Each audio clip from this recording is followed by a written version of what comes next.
Hey, how's it going? This is John from the Tacked Out Podcast, and we have a couple of special guests today in the studio. We have Laura and Mark, who drove all the way from Seattle-ish, Washington area, just to do this podcast. That's the only reason why they came to town. Just kidding. They came here on vacation, and we corralled them when they came into the shop. So, super interesting stories, and we're going to just dive right into that. So, exactly where in Washington are you guys from? So we're from north of Seattle. So we're about 45 minutes north. Okay. So still close enough to the metropolitan area that it is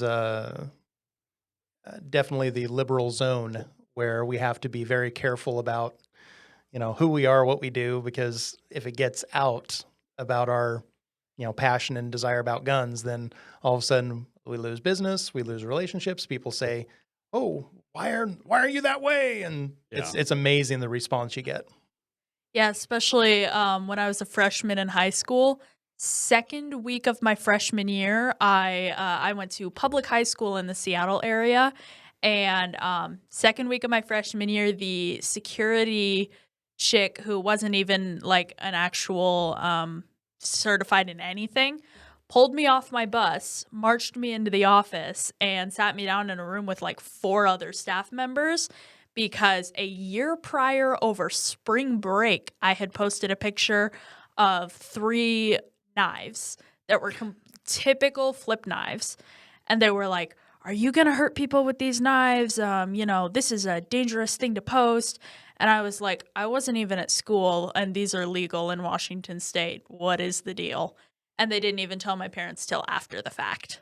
Of Yeah, course. there was literally a sheriff that was waiting with paperwork to decide to come out and take her away, deciding on how the staff determined what was going on.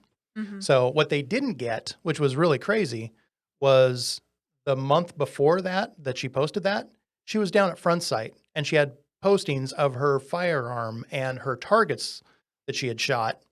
Apparently, whoever turned her in didn't look at anything previous, right? It's like you're worried about pocket knives and you're not worried about the targets with holes in them. That makes a lot of sense. Well, I got a crazy story for you. So I was a cop in Colorado. We had a big snowstorm, and when the kids, it all melts, they all come back to school. This particular school kind of does this. Okay, we're going to do term paper. What did you do to prepare? Or what would you do to prepare for another storm like this? So this girl did this whole paper on my dad made me a kit for my car, and it's got all these supplies in it and everything. And they literally, she listed it all out, and they said, "Is this in your car here at the school?" She's like, "Yeah, little bitty tiny pocket knife."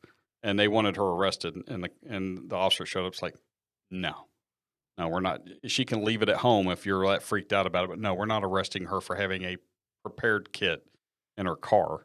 So it's like sometimes people take stuff a little too literal and a little too far, but they were all freaked out. I'm like, oh my gosh, take the intent behind things and the person you're talking to.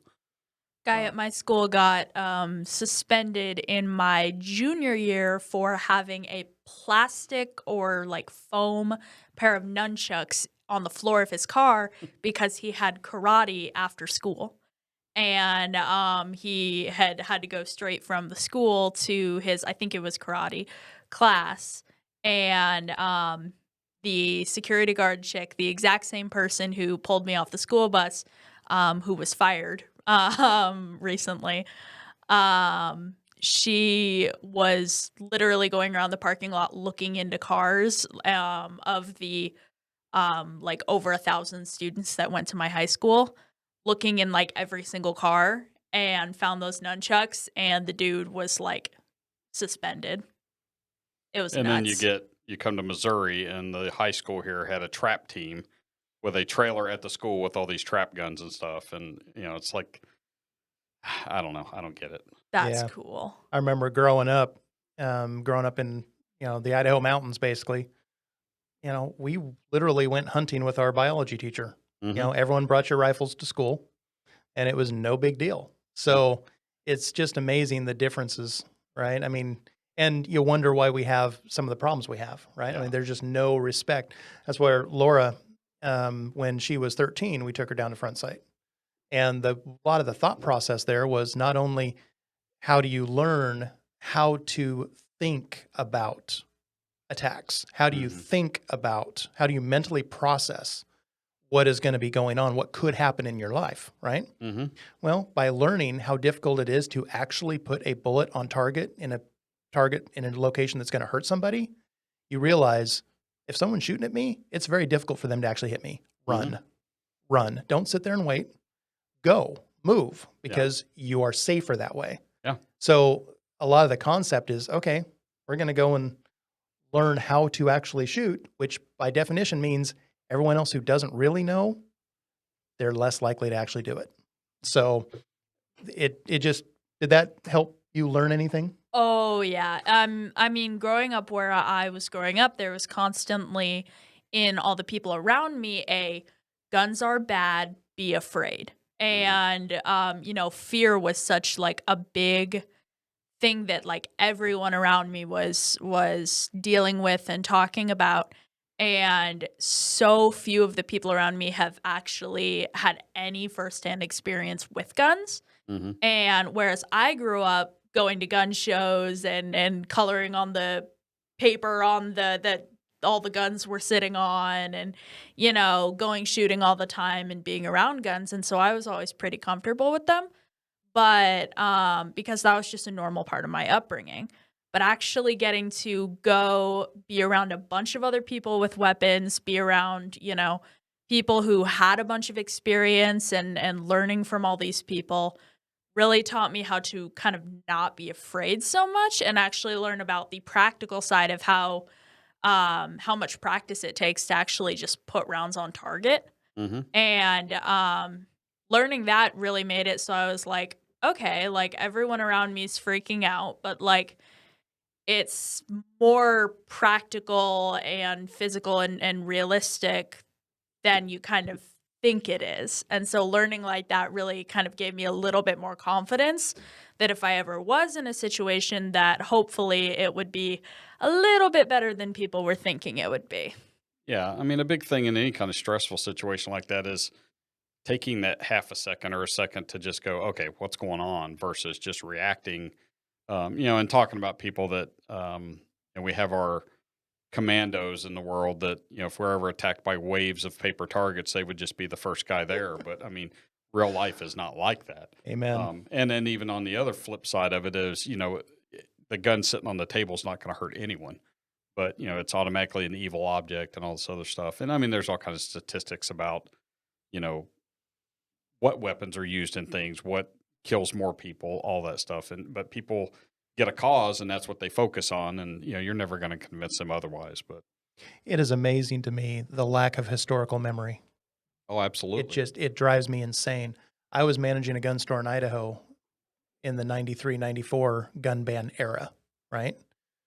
And it was amazing because everyone was saying, well, you know what, if we take away the magazines, 10 round magazine ban. Oh, we can't have ARs. We can't have something with a bayonet lug because we're going to have too many massive drive-by bayonettings, right? It was just ridiculous. And after 10 years, the ban goes away. Okay, great. Do you know how many of the 15 round magazines for Glocks were still out there brand new that hadn't been sold yet? There were a ton of them. Yeah. And now we're doing the same thing again. The thing that's in the Congress right now, they're looking at doing exactly the same thing. It's like, okay, it didn't work last time. Yeah. There was no practical effect of it last time. Why are we trying to do the same? Why are we trying to solve a problem by doing exactly what didn't work before? There's just the lack of historical honesty just absolutely floors me. Yeah. And even the, they talk about straw purchases and the places that have these really strong regulations and it's all the people bringing them in from elsewhere. Well, if you didn't have all those, if it was a little more the way it should be, you wouldn't be sending people to these towns that don't have that regulation where they're not maybe as hyper vigilant about where this is going to go and all that. So there's all kinds of arguments and, it just drives me a little nuts. I tell everybody I'm kind of a lazy voter and a lazy in politics and stuff. Until it affects guns, I really don't care. But as soon as it does, I'm like, oh, well, wait a minute. Yeah. now we need to pay attention. But it runs all the time, and being in the gun business, especially, I mean, you hate it, but it drives sales. I mean, people get freaked out and they start buying stuff, and you're like, well, I don't think you really have much to worry about, but you may. And if you want to come in and buy it, I mean, I'm happy to get more guns into circulation because that, it just builds this industry and gets more people involved. I mean, COVID got more first time gun buyers into our shop than probably anything has, because, it's like people had a checklist. It's like, buy a gun, check, buy 1,000 rounds, check, get it Cerakoted, check. Yep. And, you could kind of tell because they were coming in and going, okay, I just want one color. And a few months later, like, hey, I want some of that camo stuff. Can you do that? And I'm like, yeah, absolutely, man. Just bring it back in. But it's kind of funny to see all this stuff, and especially being in a pretty conservative area like we are, that you just really don't see much of the other side of things, but you just see it all over, the internet and press and everything else. Yeah. It's speaking of that, one of the things that I found that I find hilarious is ammunition. Everyone freaking out on lack of ammunition, right? And I watched that in 93 and 94 when everyone's like, oh, can't get ammo. Okay. So this cycle in 2020, 2021, I was finally selling ammo that I had been stocking since 1993 and 94. Yeah. And there comes a time where you say, we know as consistently as the sun is going to come up tomorrow, we know that ammo prices are going to go crazy and there's going to be a lack of availability. Mm-hmm. So when it's available, buy it. And then when we have a bunch of yahoos who weren't paying attention beforehand or just came to the game, great, I'm going to sell them my ammo much more expensive because I was paying attention to it, right? I think that's just wise. I think that's a wise use of resources, right? Is it scalping? I don't think so. But you have something other people want, and it has value. Welcome to the free market, right? It has value. And by the same token, I've paid way more than I should have for certain calibers that I'm like, you know what? I was the idiot. I didn't get it when I should have got it. Mm-hmm. So yeah, it's amazing the cycles that happen over and over and over and over, and people they act like it's brand new. Yeah.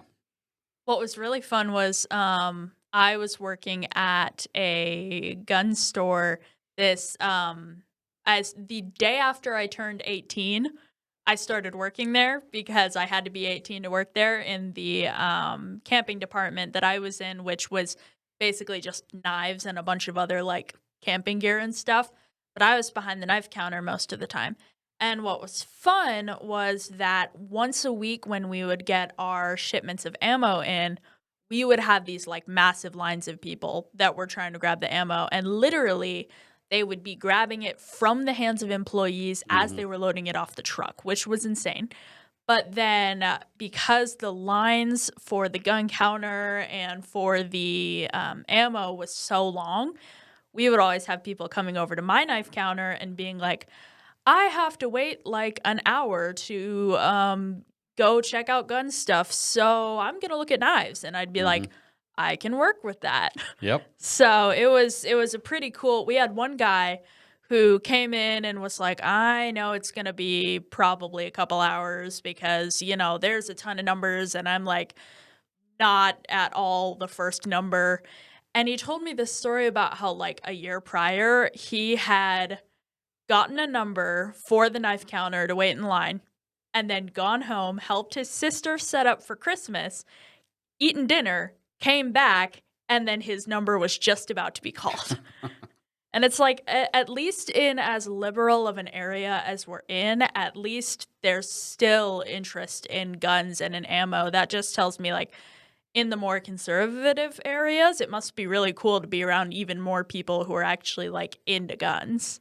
One of the things about that was crazy is our location is north of Seattle. Inevitably, what would happen, because Seattle passed laws that said that they had greater taxes on ammunition within the city, other stuff like that. So they basically ran all the gun stores out of the city. Well, amazingly, everyone would come north to this store.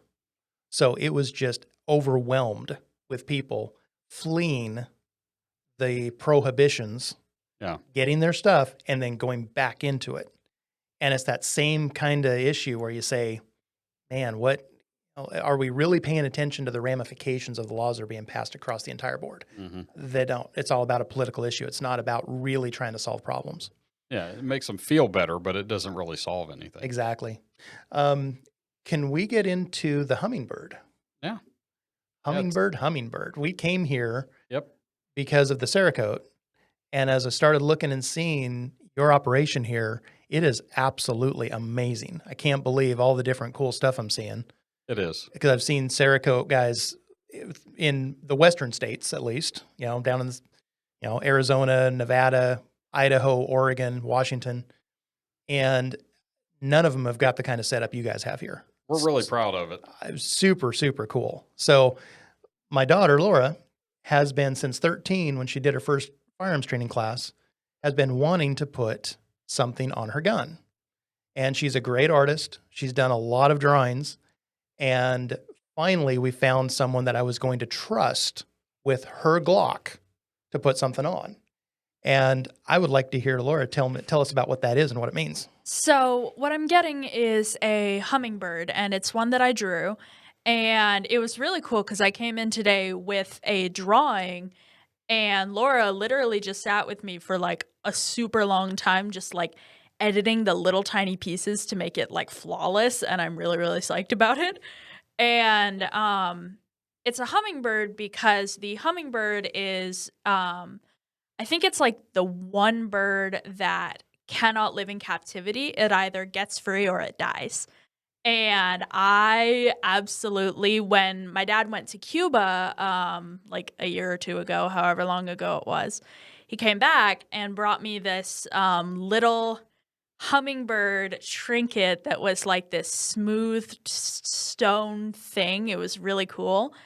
And told me about how the hummingbird was this like big symbol of like freedom and stuff in Cuba for like the Cuban people. And that like totally inspired me. So I had been looking for something to go on my Glock Songbird for a while.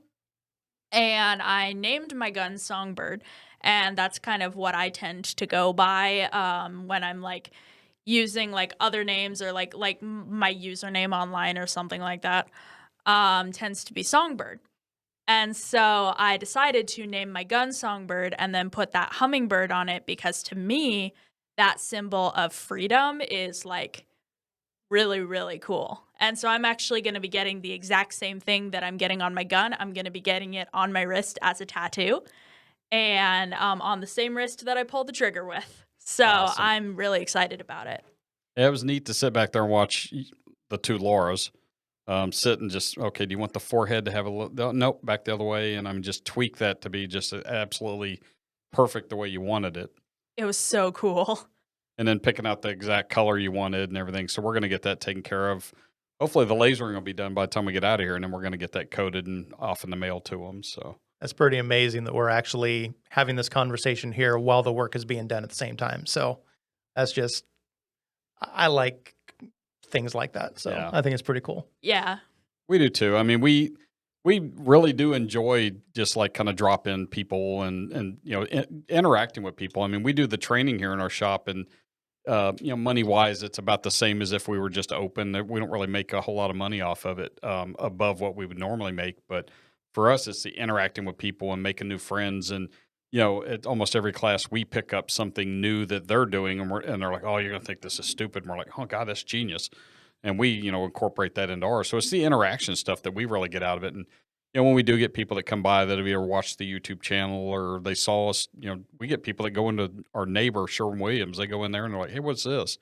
And they come in. We end up sitting down talking to them for a couple hours. So, we really enjoyed just kind of walk-in traffic and people that just pop in and, now we got friends. So, especially when they got a cool story like that. So we're definitely happy.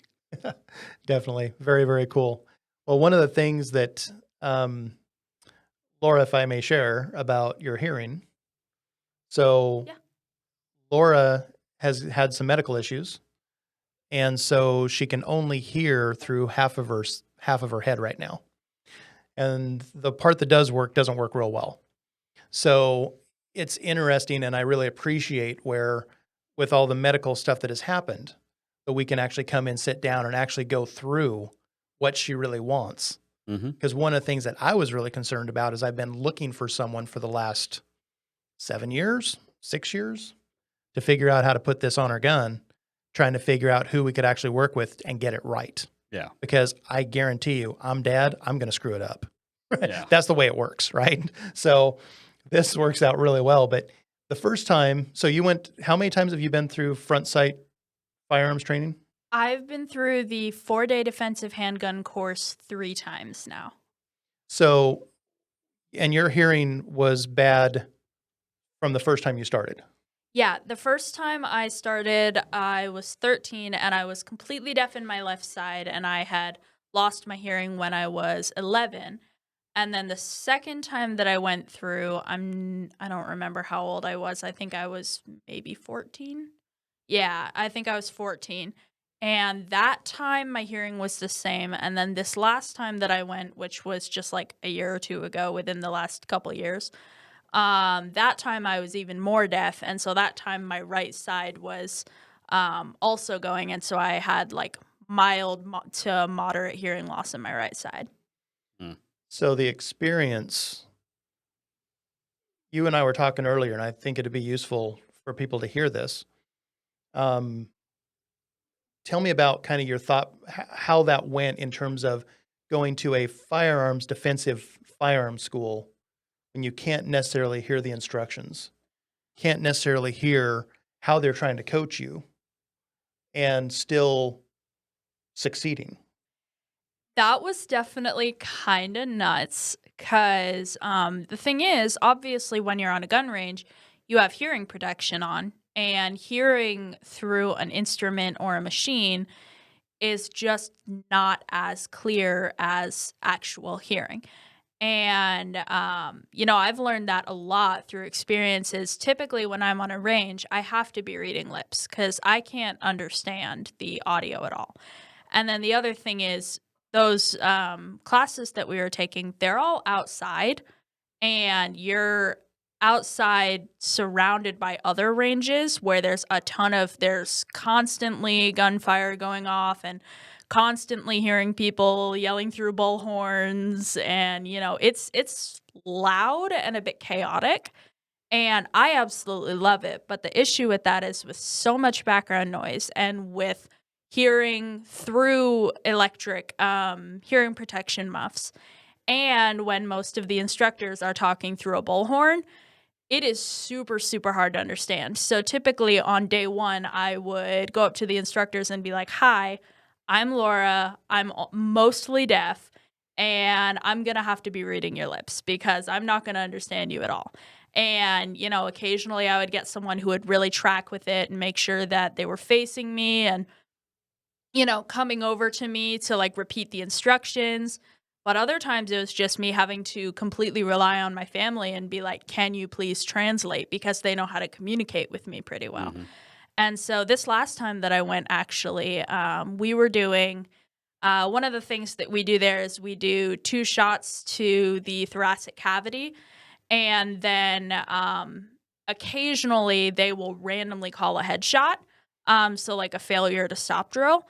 And when that happens, you don't know until they call it. And then you have to take a headshot. And so when that would happen, I can hear the noise going off behind me, but I can't tell what they're saying, especially when we're facing downrange. And obviously, because we're facing downrange, the instructors are behind me. And because I'm on the range, I can't turn enough to actually see them because that's not safe.